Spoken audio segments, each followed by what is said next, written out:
Hey, I'm Jenna, and I had this really creepy guy, Oscar, in my class. He always stared at me like a tiger watching its prey. I hated it. Oscar was ugly, short, and creepy. Yet he came over to me one day to give me a USB stick. Last night was a lot of fun. We should do it again someday.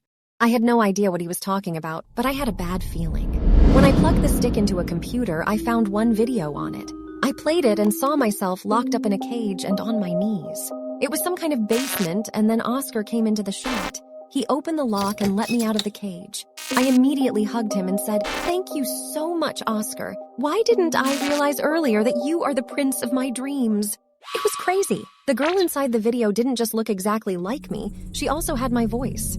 Of course, I had heard about generative AI, but I didn't know you could already create videos that looked 100% realistic. It's actually kind of scary that now any boy can live out his fantasies through videos they create on their laptop.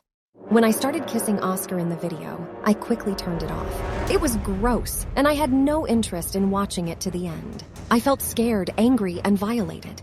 And worse, the following weeks, Oscar kept following me around like a stalker. Sometimes it just sucks to be a girl and to be the weaker gender. I had no other choice but to find myself a boyfriend that could protect me from him. I ended up dating George, who I didn't really like, but at least he was strong, aggressive, and very protective.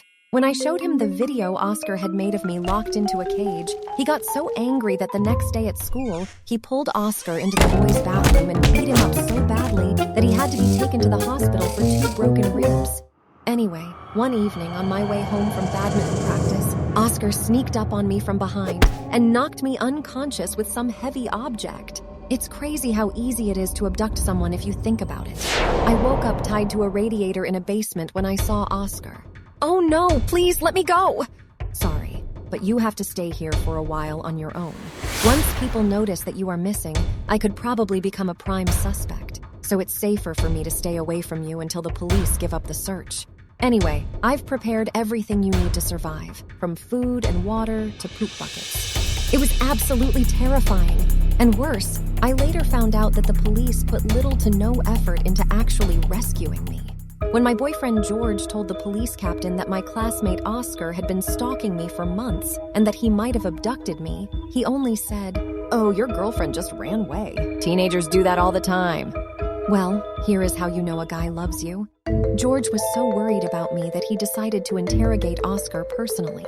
He forced him into his car and drove them deep into a forest where no one could hear Oscar's screams. Apparently, it took George 2 days of inflicting severe pain on Oscar before he finally revealed where he was holding me captive. I can't describe the relief I felt, sitting there next to my poop buckets, when the door opened and I saw George coming into the basement.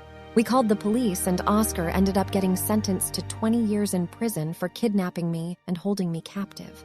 Unfortunately, my boyfriend George also got 6 years in prison for using torture during his extrajudicial interrogation of Oscar. In other words, he had sacrificed his own freedom to rescue me. And worst of all, I never actually loved him. George just wasn't my type. There was no way I was going to stay faithful to him for 6 years while he was locked up, so I visited him to have the most difficult conversation of my life. "Hey, how are you, sweetie?" "I'm good, thank you, George, but I got to tell you something." "What is it?" "Look, I'm infinitely grateful for what you done for me. You literally saved my life. But in the end, I only dated you to protect me from Oscar. I never really loved you, so I'm breaking up with you." George lost it and started screaming every imaginable insult at me. Of course I felt bad for him, but I also believe that I did the right thing. What do you think? If you enjoyed watching my story, please subscribe to the channel.